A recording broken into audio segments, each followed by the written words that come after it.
Welcome to the Curate Your Life podcast with Demetria, where we focus on curating the life you've been dreaming of, one goal at a time. So last week, I told you that you needed to take 100% responsibility for your life. Whether you liked where you were in your life or not, was 100% a result of the choices that you've made and the actions that you've taken in your life. And I asked you to think about that and think about how that was true for you. And if your life is not exactly perfect or your ideal version of where you want to be, and if you're like most people, I bet you probably spent some time thinking about all of the things that you could have done better, or all of the things that you did wrong, or all of the things that you should have done. And it probably took no time at all to come up with that list or to remember all of those things, because your human brain tends toward the negative and it has those stories on repeat. And we are so quick to come up with what we've done wrong, what we can do better, and all the things that we should have done. Especially as women, we can so easily pick apart and find all the flaws and the mistakes, but it takes a lot more effort for us to figure out and list and to say out loud all the things that we've done right, all the things that we're good at, all the things that we're proud of, what our superpowers are. And I would be willing to bet that you have many superpowers and impressive accomplishments, but it's easy and it's natural for you to tell me all the ways that you can do better. I would also be willing to bet that your family or friends or coworkers can probably rattle off a list a mile long, and that you would dismiss them all because that's what we do as women. Oh, that was no big deal. Oh, I just wanted to help.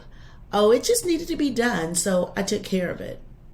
And I bet that the fact of the matter was that you just took care of it while you built a career, maybe raised kids, managed a household, volunteered, and you did all those things with a smile on your face, even when you didn't want to do them or feel like smiling, and before you even thought about yourself.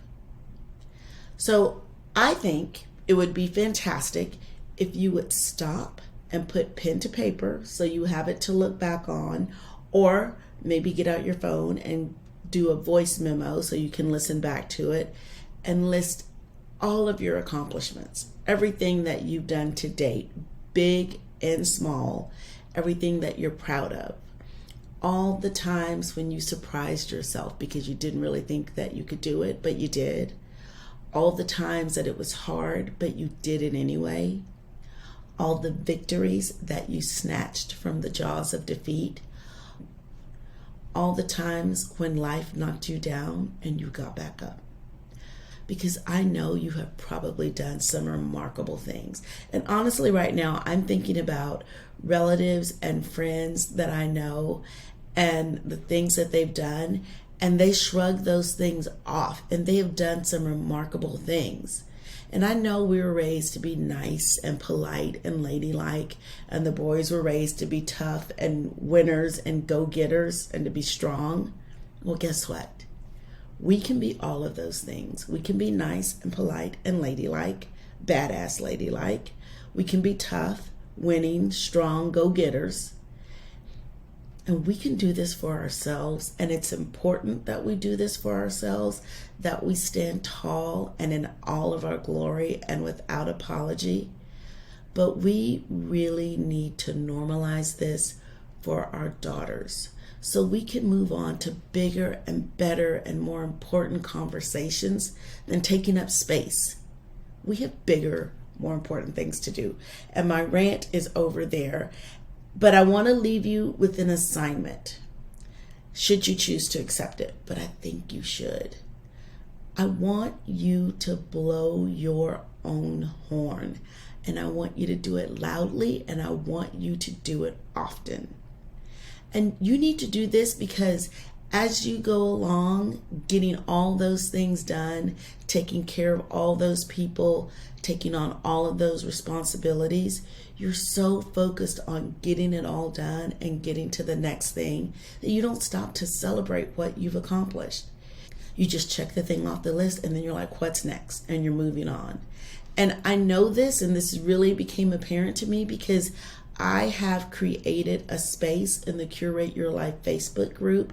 It's a private space, a private group of women, and I have created Woohoo Wednesdays. It's a place to come and tell us what you're proud of.